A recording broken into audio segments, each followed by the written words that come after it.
Votre émission Le Globe Vert qui est ici au cœur de l'île Égée. Nous sommes bien dans le Kassa, dans le département d'Oussouye, région de Ziguinchor. À travers ce numéro, il sera question de faire un focus sur la formation de mangroves dans cette localité du Sénégal. Le focus sera évoqué avec des experts sur le terrain, mais aussi avec les populations locales. Et comme annoncé, nous sommes avec un acteur qui s'active dans la préservation de ces formations forestières de mangroves. Il s'appelle El Hadj Fall. El Hadj, comment vous allez? Je vais bien, monsieur. Bonjour. Et comment se porte la localité? Elle se porte très bien. La mangrove, apparemment, elle se porte bien en regardant tout cela. Oui, elle se porte très bien, oui. Vous avez travaillé dans le reboisement de cette mangrove. Dites-nous quelles ont été vos actions ici concrètement. Ok, avant de parler des actions, je vais faire une petite historique du reboisement de la mangrove. Parce que, comme vous le savez, le village a commencé le reboisement depuis 2009 avec l'Océanium, dirigé par Ali Haïdar. Donc, on a fait un reboisement. Depuis lors jusqu'à présent, on fait des reboisements. Et on a vu que actuellement la mangrove se porte très bien, oui. Quand vous dites le village, vous parlez de quel village? L'île Égée ou bien d'autres villages? Non, je parle du village de Diaken Wolof. Oui. Parce que l'île d'Égée, c'est une île qui appartient au village de Diaken Wolof. Donc, chaque année, presque chaque année, on fait un reboisement de la mangrove. On a rebasé de Niambalan au Cap Skirring. Et vraiment, l'état de la mangrove se porte bien. C'est une initiative locale apparemment, ou bien? Non, le début c'était une initiative de l'Océanium de Ali Haïdar. Oui. Il était venu pour former les gens, comment planter la mangrove, et que tout le monde s'est mobilisé pour le reboisement. Donc la population s'est appropriée de ces projets de reboisement. Est-ce à dire qu'aujourd'hui, vous êtes très satisfait concernant les activités qui ont été menées depuis lors? Oui, actuellement nous sommes très satisfaits, mais dès le début, on n'avait pas le courage de le faire. Mais au fur et à mesure que l'on rebase, on a vu qu'il y a une grande utilité par rapport au rebasement. Parce que vraiment, on a vu qu'actuellement, il y a beaucoup de poissons qui sont là à cause de la mangrove. Mais également, on sait que la mangrove protège, c'est un abri contre les prédateurs. Donc les poissons viennent se refuser dans la mangrove. Mais également, la mangrove permet de retenir le sol et de lutter contre l'avancée de la mer et de la salinité. Vous avez parlé un peu des fonctions de la mangrove, ces fonctions qui sont le rôle de séquestration de carbone, parce que nous savons aussi que la mangrove joue un rôle fondamental dans la lutte contre le réchauffement climatique du fait qu'elle absorbe tout ce qu'on appelle le carbone, parce qu'il joue ce qu'on appelle le rôle de séquestration de carbone. Au-delà de ça aussi, on a la pêche, parce qu'à côté de moi, on a aussi des femmes qui font la récolte des huîtres. On y reviendra certainement, oui, avec ces images. Ces pirogues que vous voyez, ce sont des femmes qui sont en train de récolter des huîtres. Mais vous avez aussi parlé d'un aspect important, le repos des poissons dans cette localité. On sait que c'est une zone de frayère et c'est un endroit qui permet aux poissons de se reproduire. Mais est-ce à dire que sur le plan écologique, sur le plan social, les populations sont les premiers bénéficiaires et elles constatent vraiment ces avantages? Oui, actuellement, on peut dire que les populations sont en train de constater les résultats du reboisement. Parce que comme vous le voyez, il y a des mamans qui sont là pour la récolte des huîtres. Et vous savez, les huîtres se forment sur la mangrove, oui, sur les racines de la mangrove. Donc, dès lors qu'il y a beaucoup de mangroves, on aura beaucoup d'huîtres, et comme vous venez de le constater. Mais également aussi par rapport à la pêche, il y a beaucoup de poissons. Parfois, les pêcheurs vont à la mer pour pêcher et ils attrapent beaucoup de poissons. Vous avez parlé d'huîtres. Il y a mon confrère, je dirais même, Suleiman Diallo, qui a fait un reportage sur les huîtres. Suivons ce reportage et on revient. Le business des huîtres, une activité qui marche bien dans le département d'Oussouye. À Loudia Wolof, hommes et femmes s'y activent au quotidien.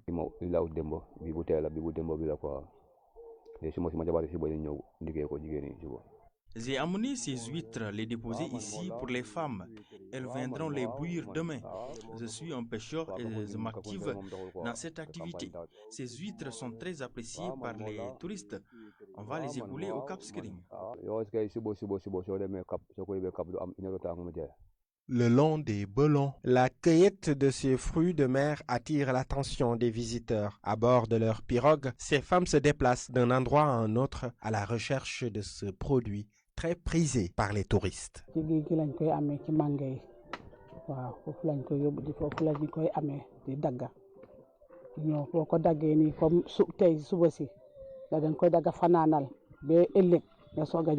Après avoir cueilli ces huîtres, nous les laissons jusqu'au lendemain pour ensuite les faire bouillir.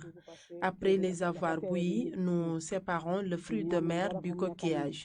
On y gagne notre vie car on les vend dans des localités comme Cap Skirring ou à Oussouye.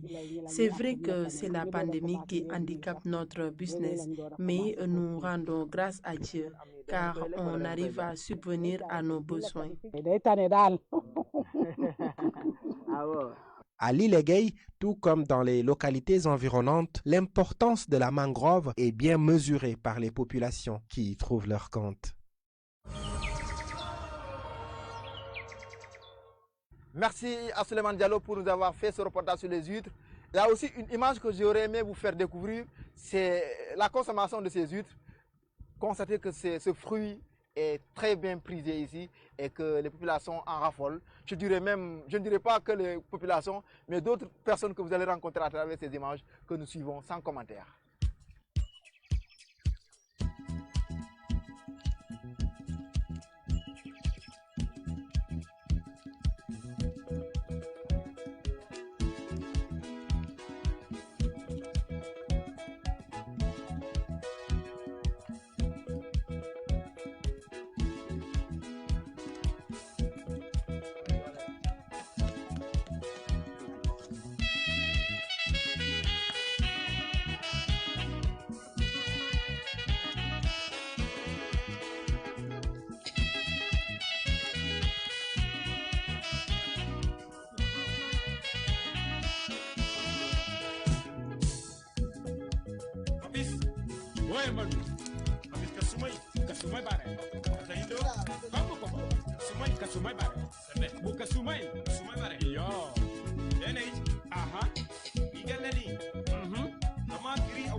Et là, nous venons de constater un peu que le rôle de la mangrove est vraiment fondamental.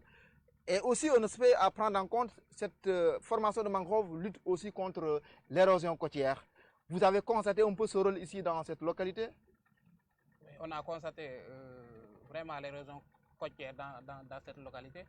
Parce que, comme vous le savez, il y avait beaucoup de rizières qui ont été prises d'assaut par l'eau du fleuve. Donc on l'a constaté, mais au fur et à mesure qu'on plante les mangroves, on a vu que parfois les mangroves luttent contre l'avancée de la mer. Oui. Ok, il y a aussi un aspect à prendre en compte aussi, c'est la pêche. La pêche aussi est une activité très développée dans cette localité. Ce que nous avons pu constater dans cette localité, c'est que c'est un endroit poissonneux. Nous allons essayer d'aller à la rencontre de certains pêcheurs pour essayer de voir qu'est-ce que cette formation forestière de mangrove leur sert d'activité. Et sur le plan économique aussi, est-ce qu'ils se retrouvent? Aussi, il y a un aspect important en parlant d'huîtres, il y a aussi des jeunes qui s'activent dans ça. Et c'est l'occasion pour moi aussi d'accueillir ici sur le plateau un autre expert. Lui, il est fort en matière de la récolte des huîtres. Nous allons le recevoir tout à l'heure. Il va nous dire comment ça se passe aussi dans cette zone. Malik Ndiaye est aussi un acteur dans cette localité parce qu'il s'active dans l'exploitation des huîtres. Malik, comment vous allez? Ça va bien. Vous êtes très fort en matière d'exploitation de ces huîtres, on nous dit. Hein? Ouais. Vous les cueillez chaque jour ou bien chaque semaine? Non, on les cueille chaque jour, quoi. On les cueille chaque jour. Par exemple, chaque matin, si la marée est basse, tu prends ton coupe-coupe, tu vas aller, tu coupes. Tu coupes quoi? L'arbre ou bien? Non, les mangroves. Ok. Tu coupes les mangroves, tu dis? Ouais, tu coupes le pied.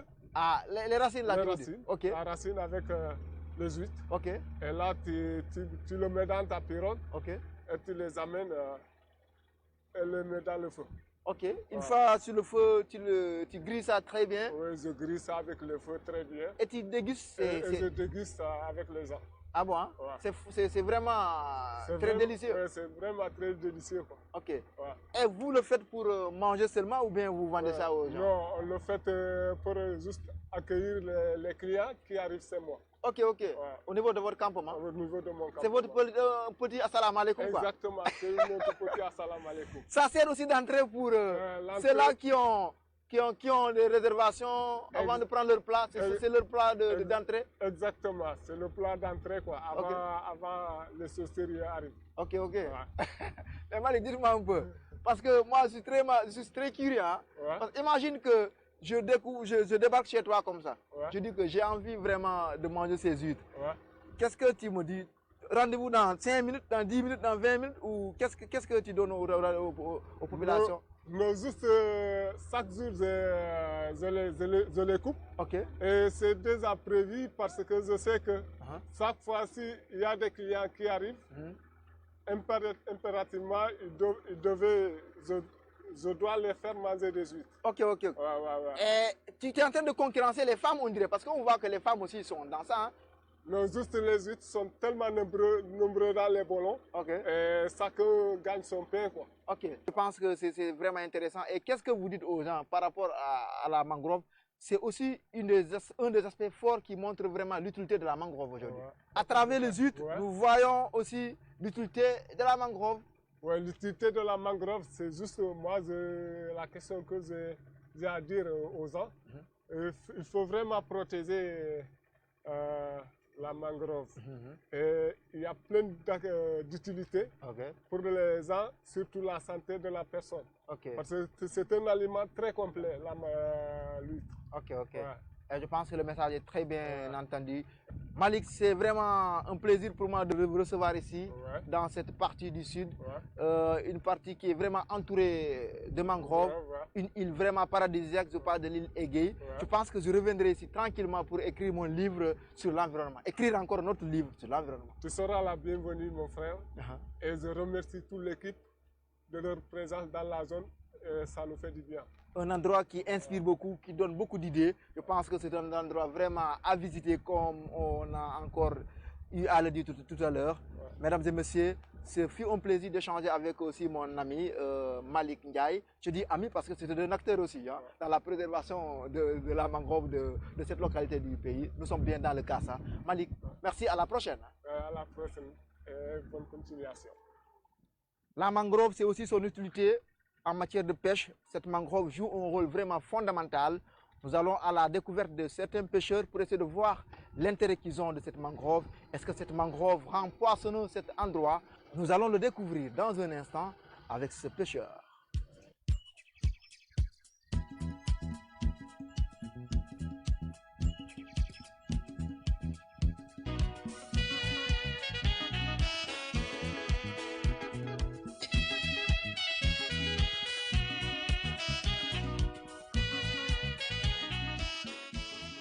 Nous sommes avec Omar Diatta. Omar, comment vous allez? Ça va bien. Omar, est-ce que vous pouvez nous dire l'importance de la mangrove pour vous les pêcheurs? Bon, la mangrove est très importante. Parce que la mangrove est là pour protéger les poissons. C'est-à-dire comme si vraiment il n'y a pas de mangrove, les gens vont finir les poissons. Parce qu'il y a les gros filets qui l'entourent. Maintenant, si la marmotte vient, elle monte cachée dans les mangroves. C'est comme ça que les poissons d'ici s'échappent. La mangrove est un endroit de refuge et de reproduction des poissons. Très bien, oui. Est-ce que vous pouvez nous dire les différentes catégories de poissons que vous avez dans cette partie? Bon, il y a beaucoup. Oui, desquels? Bon, je dis, bon, si les gros, bon, on commence sur les gros poissons, comme moi je connais bien. Que tu aimes beaucoup d'ailleurs. Que j'aime beaucoup, et c'est ça, que je pêche. Il y a des capitaines. On a les capes rouges. On a les phosmorites. On a poissons-raies. On a des capes noires comme les petits poissons. On a beaucoup de mulets, c'est ça que je prends pour aller à la pêche. Ok, ok. Et des poissons chasseurs. Ok. Oui. C'est un endroit très poissonneux. Oui. Vous avez l'habitude d'y aller chaque jour. Est-ce que la pêche est tout le temps bonne? Bon, c'est bon. La pêche est bonne des fois. Tu sais bien, la pêche, s'il y a la grande haute marée, les gros poissons viennent. Parce qu'ils s'accompagnent avec les petits poissons. Ok. Bon, là, tu pêches, tu peux en avoir beaucoup de poissons. Mais en marée basse, les poissons aussi, bon, ils aillent se cacher dans les trous. Parce qu'ils savent bien, il n'y a pas beaucoup d'eau. Donc, ils se cachent dans les rochers ou bien dans les bâtons qui sont tombés, les bâtons des mangroves, pour ne pas attraper par les filets. On a aussi vu un cortège de dauphins. Oui. Ils sont nombreux ici, les dauphins? Bon, ils voyagent. Ils ne sont pas nombreux, mais ils voyagent. Bon, parce que, bon, il y a des temps, ça vient et ça descend. Ok. Parce qu'ici, il n'y a pas une grande profondeur. Donc, ils viennent chercher à manger. Après, l'eau descend dans l'océan. Alors, ils s'accompagnent avec l'eau. Ok. C'est comme ça. Omar Diatta, merci beaucoup. Ce fut un plaisir d'échanger avec vous Oui. autour de l'importance de la mangrove pour vous les pêcheurs. Oui. Vous l'avez constaté, ce fut un moment d'échange autour de son importance. Oui. On se dit à la prochaine. Hein? Ok, merci. Avant d'arriver à l'île Égée, nous avons dépassé un village qui s'appelle Diaken Wolof. Et pour parler de ce village aussi, nous avons Elage toujours avec nous. Elage, parlez-nous un peu de ce village Diaken Wolof. Sur le plan historique, qu'est-ce que cela représente pour vous ici, culturellement? Ce village vient d'où? Il est né à partir de quelle année? Dites-nous un peu, Elage. Je ne peux pas vous dire effectivement la date où le village a été créé, mais néanmoins je peux me permettre de faire une brève présentation de notre village. Donc, Diaken Wolof, c'est un village situé dans la région de Ziguinchor, dans le département d'Oussouye, mais également dans la commune de Boukout, et plus précisément en allant vers Cap Skirring. Donc, ici, nous sommes un village où la population est 100% musulmane, nous sommes 100% musulmans. Donc, le nom de Diaken Wolof, si on parle de Diaken Wolof, c'est pour distinguer l'autre village qui est Diaken Diola. Ok. Donc, il y a deux Diaken, il y a Diaken Wolof et Diaken Diola. Donc, nous, on parle de Diaken Wolof parce que nous sommes des musulmans. Nous sommes des musulmans. Par contre, l'autre village, il y a des chrétiens et des, comment dirais-je, des animistes. Et quelle est l'activité principale de ce village? Ici, l'activité principale, c'est l'agriculture. C'est la culture. De manière agriculture avec grand A. Agriculture avec grand A. On fait la culture de l'arachide, le maraîchage, également d'autres cultures. Restons dans la formation forestière de mangrove parce que à la sortie de Diaken, on a les femmes qui font l'exploitation aussi des huîtres. Et je pense que c'est une activité qui est vraiment florissante ici et qui nourrit vraiment son homme ici. Oui, ici, parce que ici, les femmes, on a de braves femmes. Ce sont de braves femmes qui sont toujours dans la mangrove en train de chercher des huîtres. Et là, nous venons de découvrir un peu la richesse de cette localité. Mais avant de vous lâcher, et là, ces formations forestières de mangrove, c'est en d'où jusqu'à où exactement? Est-ce que ça s'arrête seulement dans cette localité ou ça va dans des autres localités encore environnantes? Oui, c'est presque dans la zone. Hein?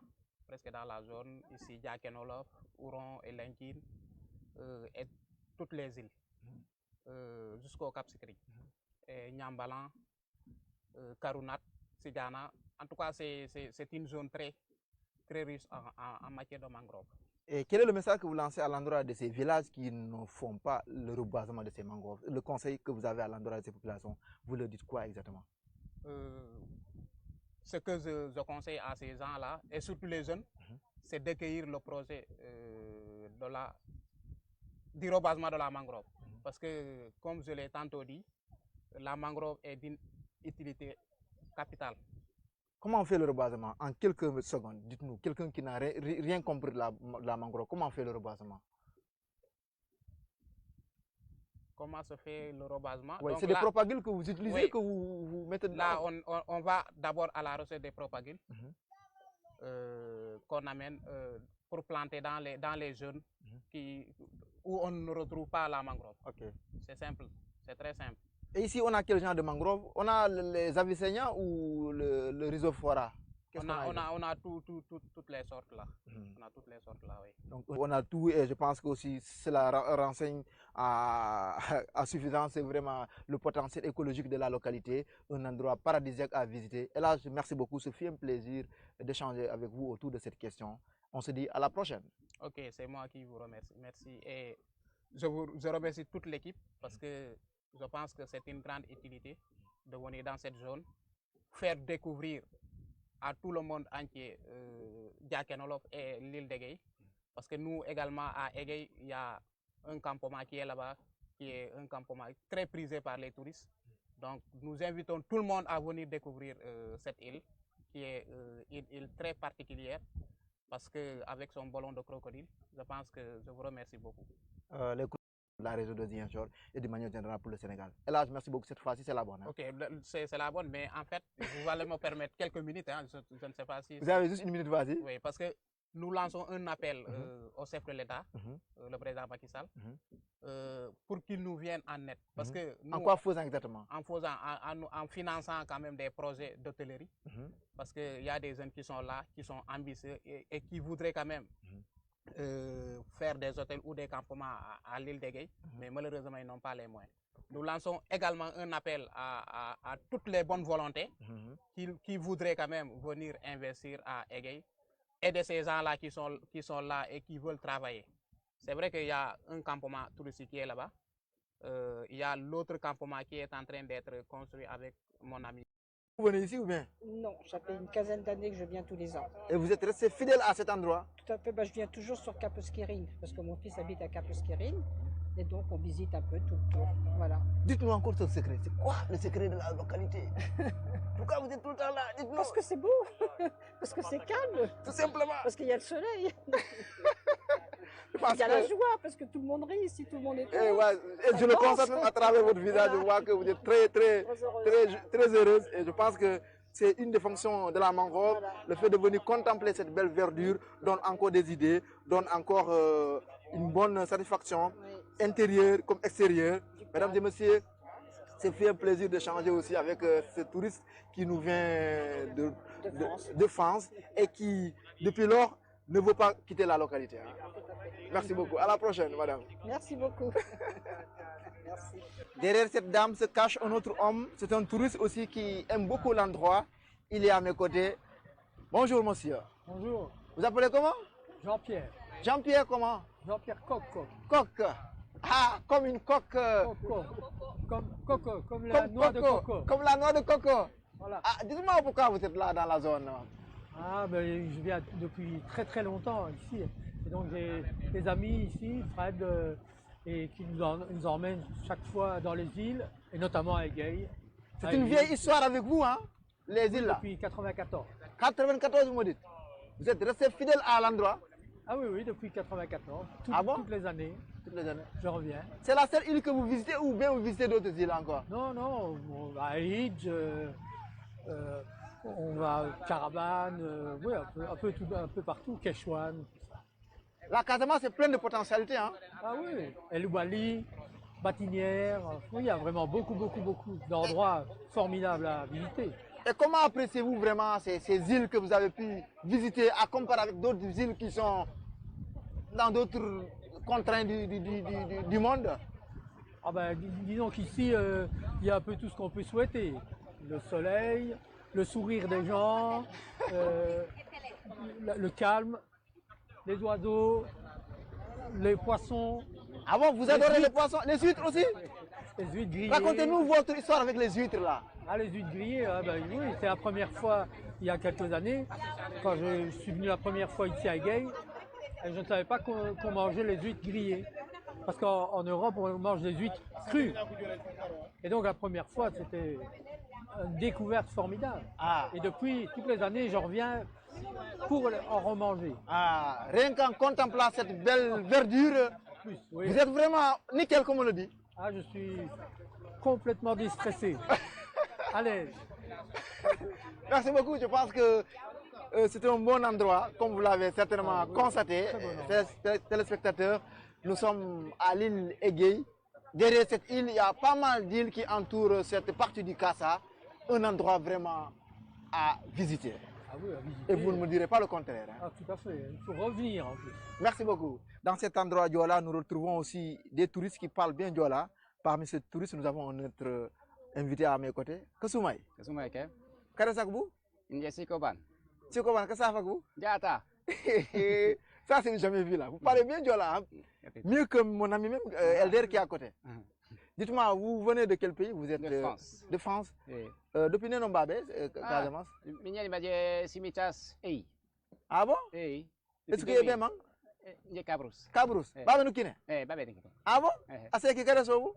Kajol Inès. Inès. Ah bon? Angelo kare sobu? Sibeyil. Siben. Sibeyil. Ah Siben. Sibeyil. Ah Sibeyil. Babe Sousou. Sousou Mamouk. Mamouk. Ah bon? Vous l'avez certainement compris, il a fait un résumé de la localité, parlant de ses potentialités, mais aussi de son affection à la localité. Il a pris femme ici dans cette localité et depuis il n'a pas quitté la zone, comme pour dire que cette localité est paradisiaque, la région de Ziguinchor. C'est un endroit à visiter comme vous l'avez constaté. Mon ami, à la prochaine, merci beaucoup. À la prochaine, et vous dites quoi à vos amis qui n'ont jamais connu cette zone-là, de venir prendre des femmes ici? Voilà, Djibril Tate. Ah bon? Il faut venir voir.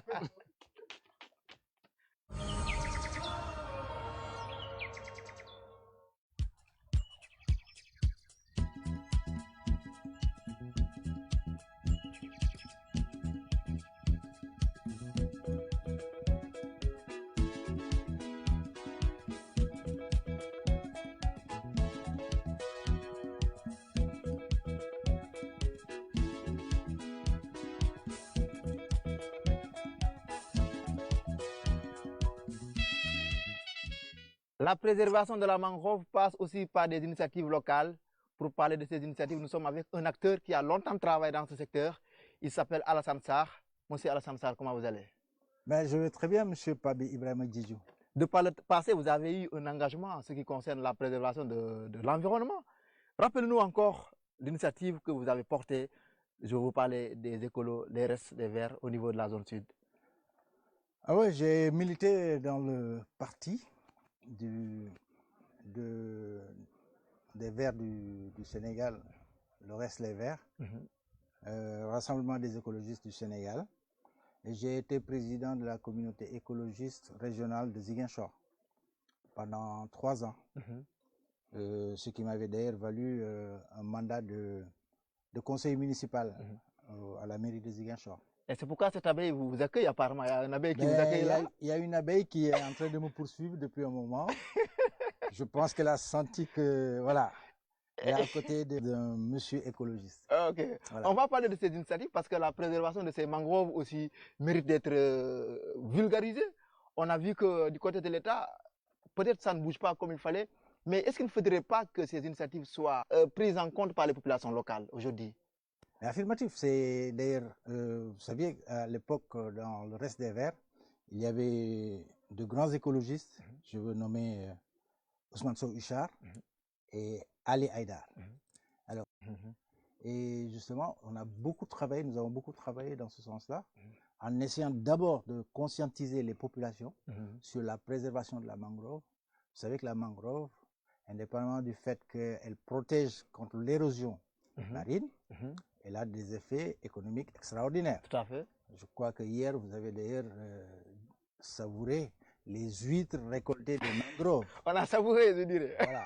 Et indépendamment de ça, donc il y a cet aspect écologique de protection de l'environnement, de de l'érosion marine. Il y a aussi cet aspect économique, parce que les femmes qui viennent récolter les huîtres vont les vendre, etc. etc. Ensuite, le bois des palétuviers sert, n'est-ce pas, dans toutes les préparations qu'ils font dans les villages. Donc, toutes choses qui font que, franchement, la mangrove doit être préservée. Nous l'avons compris très tôt. Et Haïdar, justement, s'y est investi, d'autant plus que lorsqu'il a été ministre de l'Environnement, il a mis le paquet. Il a fait régénérer la mangrove de Tobor et la mangrove de Tama, oui. Et toute cette zone-là du Kassa quasiment, si la mangrove est restée préservée, c'est quand même le mérite d'Ali Haïdar. Il s'est toujours battu pour cela et franchement, c'est parce que très tôt, nous avons pris conscience qu'il fallait protéger la mangrove. Les gens parlent de politique, quand on parle de politique, les gens parlent de politique politicienne, mais cette politique de développement local, est-ce que cette initiative ou ces idéologies sont encore dans le quotidien des Sénégalais? Vous savez, hier seulement, on parlait déjà de la déforestation de la Casamance, de la forêt casamançaise, notamment avec les prises de trafiquants, les trafiquants qui ont été arrêtés avec du bois de rose, toutes choses qui font que franchement, il faut d'abord ce processus d'éveil de conscience des populations avant d'arriver à un autre stade. Tout à fait. Je pense que c'est là où on n'a pas mis le paquet. Il faudrait, moi je pense, au niveau des médias, que tous les médias sacrifient au moins une antenne, n'est-ce pas, un instant, n'est-ce pas, à cette préservation de l'environnement, notamment à la coupe du bois. Que l'on explique aux gens que cette déforestation, elle est plus néfaste que bénéfique pour les populations. Maintenant, la prise de conscience des populations, elle se fait toujours très lentement, elle se fait parfois même de manière très laxiste, mais il faut mettre le paquet et ça, je pense que vous, les hommes de presse, les hommes de médias, vous avez un rôle prépondérant à jouer dans ce sens-là. Vous avez parlé de la coupe de bois, parce que cette forêt de mangrove que vous voyez aussi fait objet de plusieurs coupes. On a eu le témoignage des populations qui vous disent que dans l'autre côté de cette partie du Kassa, la déforestation se fait avec une communauté étrangère que je n'aimerais pas citer le nom. Il va falloir que les autorités locales puissent prendre les mesures parce que cette mangrove doit être préservée. Au-delà de cette mangrove, on a aussi une île. Devant nous, on a une île, l'île Egei, c'est la plus grande île de la localité. Aujourd'hui, on a vu que c'est un potentiel aussi à exploiter. Mais il y a un vide. Oui, l'érosion marine est difficile à contenir. Il faut des budgets colossaux pour arriver à construire des digues, à construire des murs pour vraiment préserver le littoral. Je suis conscient du fait que le Sénégal n'a pas cette manne financière. Notre budget déjà ne parvient pas à couvrir tout ce qu'on veut, n'est-ce pas, sur d'autres plans. Rien que le budget du ministère de l'Environnement, c'est à moins de 1%. Il faudrait peut-être renforcer ce budget-là. Et comme je le dis encore, il faudrait non seulement... Bon, on est en train de voir les problèmes qui sont en train d'être causés par la coupe de bois. Certaines populations font les gendarmes, font la police. Malheureusement, ils le font parfois très mal parce que très souvent il y a mort d'homme. Mais je pense que là, ce qui s'est passé récemment, moi je le condamne pas tout à fait. Parce que, bon, peut-être qu'on n'aurait pas dû leur arracher leur bien, mais le fait qu'on les ait bien chicotés et relâchés, c'est déjà aussi une façon de préserver l'environnement, de préserver des coupes de bois. Le potentiel écologique, on le voit immense. On était à l'île La Pointe Saint-Georges, on a vu ce qui se passe, mais on a l'impression que l'aménagement qu'il faut faire pour bénéficier de ce potentiel écologique ou touristique n'est pas vraiment pris au sérieux. Oui, mais parce que tout simplement, il n'y a pas une cartographie sérieuse des potentiels écologiques et touristiques de la Casamance. C'est une nécessité. C'est une nécessité. Il faudrait que les gens le fassent. Il faudrait qu'au niveau du ministère de l'Environnement, qu'il y ait des gens, qu'il y ait un département qui se consacre à cela. Parce qu'il faut cartographier. C'est-à-dire qu'on a été dans des endroits où pratiquement mal connus, même peut-être inconnus pour des Sénégalais. Alors, il faudrait justement que les gens se déplacent, que les gens cartographient. Maintenant, on a des moyens extraordinaires avec l'informatique. Et l'implication du ministère du Tourisme, parce que aussi c'est de son ressort. Mais avant le ministère du Tourisme, il faut d'abord que le ministère de l'Environnement fasse le travail. Fasse son affaire d'abord. Voilà, son affaire. Et ensuite, à partir de là, quand le travail sera fait au niveau de l'environnement, du ministère de l'Environnement, que le tourisme, justement, pourra maintenant s'insérer dedans et maintenant attirer les gens. Vous voyez ce qui est en train de se passer ici. Par exemple, ça, c'est des villas qui appartiennent à des Européens qui sont venus s'installer ici. Parce que tout simplement, les Sénégalais ne savent pas qu'il y a cette richesse-là. On ne sait pas cette valeur. Voilà. Donc, il y a énormément d'efforts à faire sur tous les niveaux. Je pense que le message est bien compris. Il va falloir que les autorités compétentes puissent prendre les mesures qu'il faut pour valoriser cette potentialité qu'il y a ici au niveau de la zone sud du Sénégal. Nous sommes ici dans le Kassa, à côté de l'île Egei, la plus grande île même du département d'Oussouye. Je pense que ce fut un grand plaisir de recevoir ici Alassane Sarr, par ailleurs PDG de Groupe Média du Sud. Je ne savais pas qu'il avait cet engagement bien avant même ma naissance. Écoutez, moi je le disais hier seulement, je le disais que moi je suis du terroir, je suis viscéralement lié à la Casamance. Parlez-nous de votre relation avec la Casamance. Ben, écoutez, moi je suis né à Ziguinchor, mon père est né à Youtou, parce que mon grand-père du temps des colons, du temps de la Morelle, avait été affecté à Youtou. Donc il a sillonné Efok, Siganar, tout le Kassa. Et pour la petite histoire, il a islamisé beaucoup de populations Diola, n'est-ce pas? Et il a épousé ma grand-mère, la mère de mon père, qui en fait est aussi issu d'un métissage des Lébous de Rufisque qui venaient pêcher sur les petites pirogues à la dimension de celle-là, qui quittaient justement le nord, c'est-à-dire le Kayar, Rufisque et consorts, et qui descendaient avec ces petites pirogues-là jusque dans le Kassa pour venir pêcher. Quand vous allez à l'île de Djogé, vous verrez qu'il y a une forte communauté de Sérères et de Lébou, et comme on en a rencontré qui ont fondé d'ailleurs les villages de Djaken Wolof et Elenkin. Vous avez des Sar, vous avez des Djob, vous avez des Faye, des Tchao et consorts. Donc ce sont ces populations-là qui ont migré vers le sud et qui se sont établies, qui ont créé les villages et qui ont islamisé beaucoup de populations locales. Et la symbiose s'est très bien passée. Alors moi, je suis issu justement de ce métissage-là. Parce que ma grand-mère, donc je vous disais, elle est de père Lébou, parce qu'elle s'appelle Astundoy. Elle est de mère Djola, de Youtou. Tout à fait. Et mon père donc, est issu de ce mariage avec mon grand-père. Et moi, je suis de mère Mandeng, du Pakao. Donc toutes choses qui font que, voilà. Et je parle Djola, je parle Mandeng, je parle créole, je parle, voilà. Et je pense que c'est un tout, ce qui fait que nous sommes entourés par des bolons qui méritent d'être bien préservés. C'est vraiment une richesse inexploitable ici. Absolument. Je pense que le message est bien compris.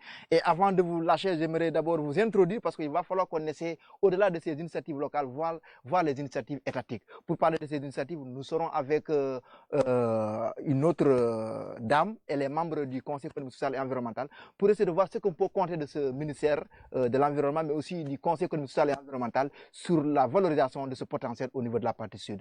Partons voir cette membre du Conseil économique, social et environnemental. C'est dans la partie débrief. À présent, le débrief. Le débrief, c'est tout de suite avec Ibrahima Diédhiou.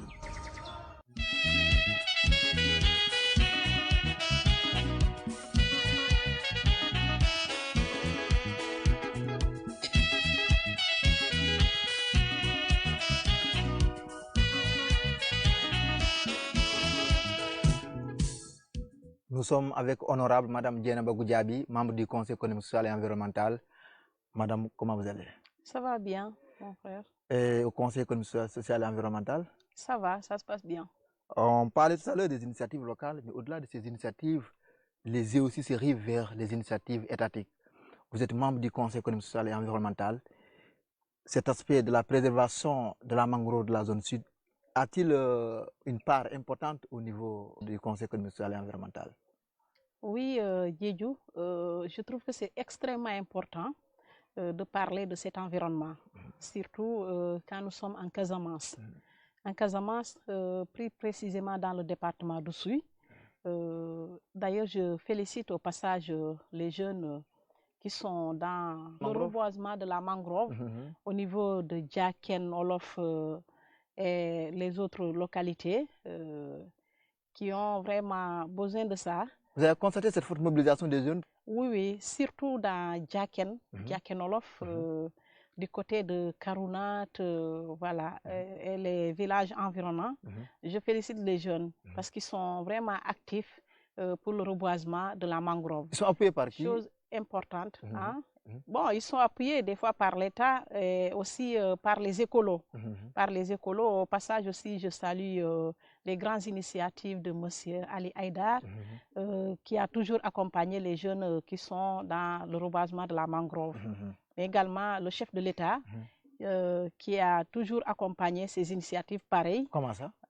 Comment ça? Oui. Oh, ben, il a toujours accompagné des initiatives pareilles et c'est pour cela l'année dernière même, il y avait un prix concernant comment ça s'appelle, le reboisement et surtout de l'environnement.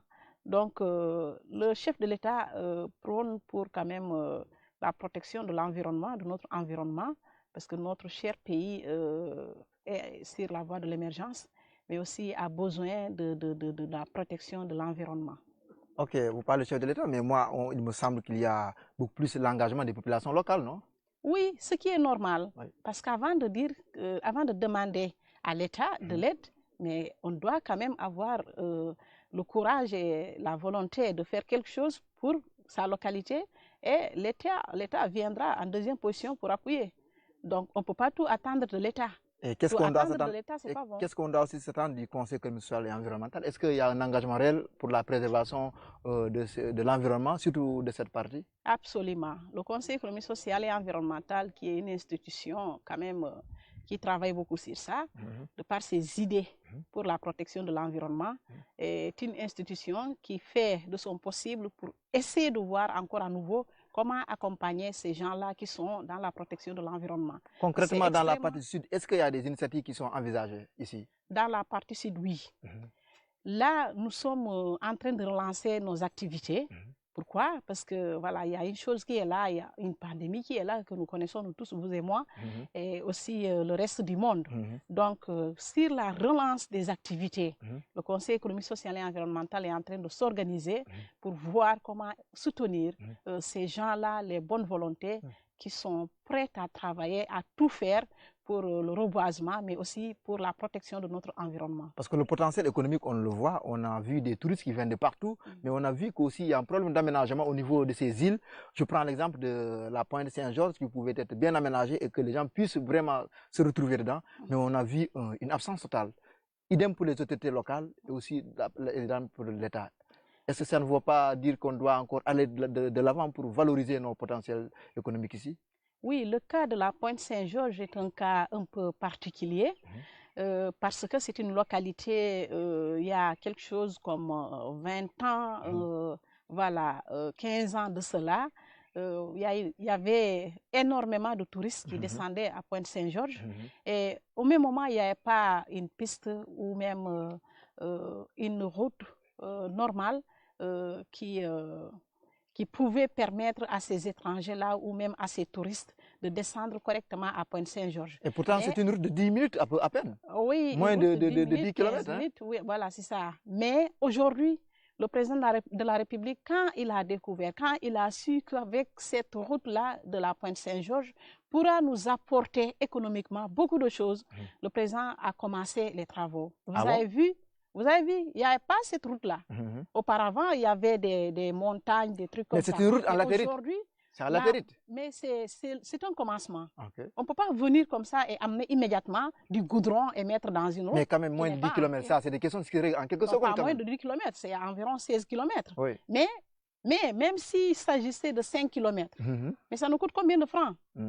La route, c'est des milliards qui font une route. On peut espérer voir cette route réhabilitée rapidement? Ah, bien sûr, parce qu'ils l'ont commencé. Ça fait même pas 2 ans. La route là ne fait même pas 2 ans. On a plaidé, le président, quand il a reçu le dossier, il a immédiatement donné des instructions. Et on a eu cette latérite là. Maintenant, la deuxième phase, ça sera une sollicitation pour bitumer ces routes-là. Au-delà de Saint-Georges, c'est aussi d'autres îles qui sont là, perdues, qui ne sont pas bien connues, qu'il va falloir valoriser, parce que sur le plan économique, touristique, je pense que le potentiel est incalculable. Nous, quand on se déplace, moi je suis de la commune de Moulombe. Là où nous sommes à Aigué, c'est dans la commune de Oukout. Donc quand on se déplace, quand je fais Pointe-Saint-Georges, chez moi dans la commune de Moulombe, et que j'alterne, des fois je viens à Aigué, dans la commune d'Oukout, passer toute une journée ou même 48 heures à Aigué, ça veut dire que le président nous a demandé de se déplacer et d'aller dans les localités, voir ce qui se passe là-bas. Quand l'occasion se présente, mais on plaidera pour ces localités-là. Et le président de la République est président de la République, il est le président de tous les Sénégalais. C'est une institution, mais il ne peut pas être partout dans le monde entier, dans le Sénégal. Vous porterez la voix des sans-voix. Bien sûr, on le fera. Et c'est la mission qui nous a été assignée. Et c'est pour cela que les Sénégalais ont confiance en nous. Ils nous ont toujours accompagnés. Et ce qui nous a valu cette confiance du président de la République qui nous a nommés aujourd'hui, mais également pour lui représenter au niveau des localités, puisqu'il ne peut pas être partout. Maintenant, quant à ces autorités-là dont vous nous parlez, qui sont là, voilà, je ne sais pas quoi, mais chacun a sa façon de faire. Voilà. Et que dire de cette grande île? C'est d'ailleurs la plus grande île de la localité, non, l'île Aigué? Oui, l'île Aigué est la plus grande île du département d'Oussouye. Une île paradisiaque, hein? Une île paradisiaque. Il y a des hectares à Aigué. Aigué est une île très vaste. Donc, s'il s'agissait d'investissement, même si on avait aujourd'hui des partenaires, des bailleurs, qui descendaient à Aigué pour essayer d'investir, je crois qu'il n'y aura pas un jeune qui va traîner dans Diaken Olof, dans la commune de Oukout, et même dans le département de Souy. Vous plaidez pour cela aussi? Je plaide pour cela, parce que moi, je prône aussi pour le tourisme domestique. Ici, à Aigué, si on investit, il n'y aura pas des jeunes quand même de la commune de Oukout qui vont traîner au niveau local, ou bien aller même, je ne sais pas, emprunter les pirogues pour aller, je ne sais pas, à l'étranger ou quoi. Ces jeunes qui sont là en train de se débrouiller, comme un jeune qui est là, qui travaille avec nous, un certain Malik Ndiaye aussi, il travaille dans les hôtels avec des salaires de 60 000, 70 000 francs. Mais quand il a su qu'il y a du potentiel chez moi, qu'il y a tout chez moi, il est venu. Il a essayé de commencer. Chaque fin du mois, s'il a un sac de ciment, il fait quelque chose. Le mois prochain, il fait quelque chose. Et au fur et à mesure, ça encouragera à ses camarades jeunes, à ses parents jeunes, de venir aussi faire comme lui. Parce que c'est des familles qui sont propriétaires de ces hectares qui sont à Aigué. Madame Djenaba Goudiaby, honorable, membre du Conseil économique, social et environnemental. Ça fait un plaisir de vous retrouver ici, dans cette île nichée dans le département d'Oussouye. Nous sommes dans le Kassa, une île qu'on appelle Aigué. Et c'est l'immense plaisir pour nous aussi de vous dire que c'est la fin de votre numéro, le Globe Vert. Nous vous donnons rendez-vous très prochainement pour un autre Globe. C'est moi qui vous remercie, vous, le groupe Média du Sud, pour le travail que vous abattez au niveau de toute l'étendue de la Casamance. Parce que vous êtes en train de vendre l'image de la Casamance. Vous n'êtes pas dans vos studios en train de, voilà, je ne sais pas quoi, mais vous êtes en train de vous déplacer. Vous êtes en train de promouvoir ces îles-là de la Casamance, mais également vendre la destination Casamance. Et aussi, des gens comme vous, quand même, méritent respect et encouragement, vu le travail que vous êtes en train de faire, parce que, voilà, ce n'est pas donné à n'importe quelle presse de faire ce que vous êtes en train de faire. Donc, la population du département d'Oussouye, la commune d'Oukout, la jeunesse du département d'Oussouye vous remercie dans l'ensemble. Merci pour les encouragements, mesdames et messieurs. Ce fut un grand plaisir d'échanger autour de cette question des mangroves. Le Globe Vert vous dit rendez-vous prochainement.